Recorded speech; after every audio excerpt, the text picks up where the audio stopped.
वाला वीडियो तोर वायरल कर दे बुनारे ना मनबे जोरे मोटी लगनाते ई कमांगो तारे पहले वाला वीडियो तोर वायरल कर दे बुनारे। अच्छा शादी हो गई हमारे अब नई की कुमार शादी हो गई हमारे अब नई की कुमार जान पिया लगे तोरा के मार हाँ हमारे बुझले ओकरा से कुछ टेर होई रे कुछु एक से दुई भइले दुई से चार चार से हो गइले ये कारे भातार तो फरल के में फारे भातार तो फरल के में फारे रे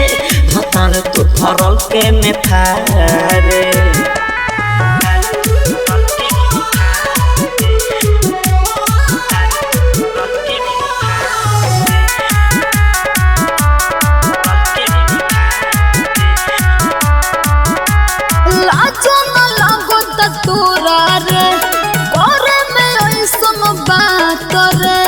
लाज लगता आज पहले ते ही रही मुस्कात रे आदत के धरावल हो लाजो न लागता तोरा रे करे में ऐसन बात रे लाज लगता आज पहले ते ही रही मुस्कात रे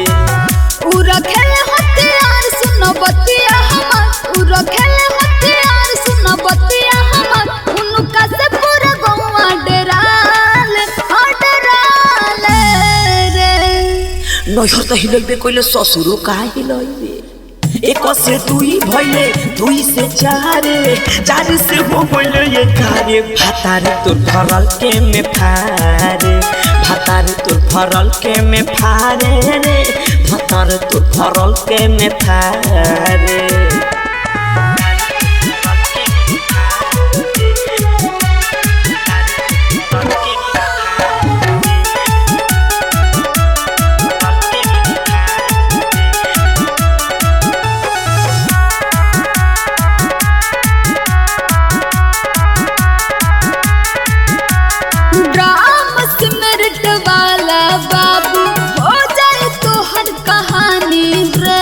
मौका मरद पवले बारे झार तारे फुटानी रे देखा चंदे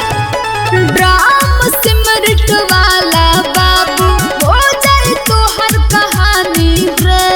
मौका मरद पवले बारे झार तारे फुटानी रे धर्मेंद्र राजधानी लेना बतिया के मानी धर्मेंद्र राजधानी लेना बतिया के मानी झूठो नुका से लफड़ा लेता रे आ तो धरल बड़े ते तो छोड़ाई के एक से दुई भइले दुई से चार चार से हो गइले ये कारे भातार तो फरल के में फारे भातार तो फरल के में फारे रे भातार तो फरल के में फारे।